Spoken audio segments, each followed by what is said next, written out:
अस्सलाम वालेकुम। बेशक जब मैं बीमार होता हूँ तो वही अल्लाह मुझे शिफा देता है।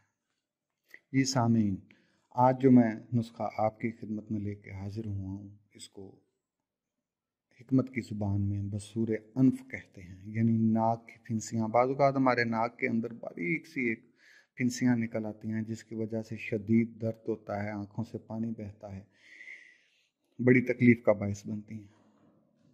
और मैं इनको आपकी खिदमत में लेके हाजिर हुआ हूँ। इनका एक इलाज, इसके इलाज के 2 नुस्खा जात आपको बताऊँगा।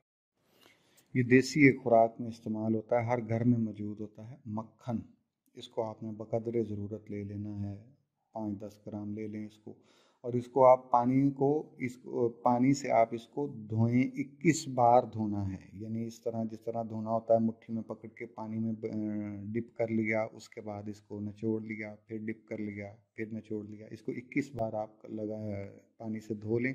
पानी से धोने के बाद इसको आप अपनी जो नाक में फिंसी है उसके ऊपर लगाएं। इंशाअल्लाह अल्लाह पाक आपको शिफा देगा। या अतरे हिना एक पंसार की दुकान से आपको मिल जाएगा, उसका एक कतरा वो आप उस फिंसी पे लगाएं तो आपको वो आराम दे देगा। इसी के साथ आपको एक बहुत आला चीज़, यही नाक की फिंसियों के मुतल्लिक आपको बता रहा हूँ, एक और नुस्खा बता रहा हूँ, उसको अपने पास नोट कर लें। इंशाअल्लाह अल्लाह पाक आपको शिफा देगा।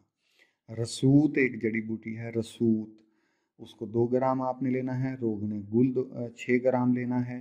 अर्क गुलाब 12 मिलीलीटर लेना है। अर्क गुलाब 12 मिलीलीटर लेना है। रसूत को आपने अर्क गुलाब में हल करके रोगने गुल मिला लेना है, यानी रसूद को आपने अर्क गुलाब में पहले हल करना है। हल करने के बाद उसमें आपने रोगने गुल इसमें शामिल कर लेना है। ये इसको आप अच्छी तरह हिलाते रहेंगे तो ये एक महलूल सा तैयार हो जाएगा। इसके 2-3 कतरे नाक में डालें, यानी जहाँ फिंसी है उसके ऊपर आप ऊपर को मुँह करके उस नाक में डालेंगे। इंशाअल्लाह वो फिंसी आपके नाक से ख़त्म हो जाएगी, दर्द से आराम आ जाएगा। अल्लाह पाक ने हर जड़ी बूटी में शिफा रखी है। मेरी अल्लाह पाक से दुआ है, अल्लाह पाक इन नुस्खा जात से आपको शिफा दे, आपको अपने हिफ्ज़ व ईमान में रखे।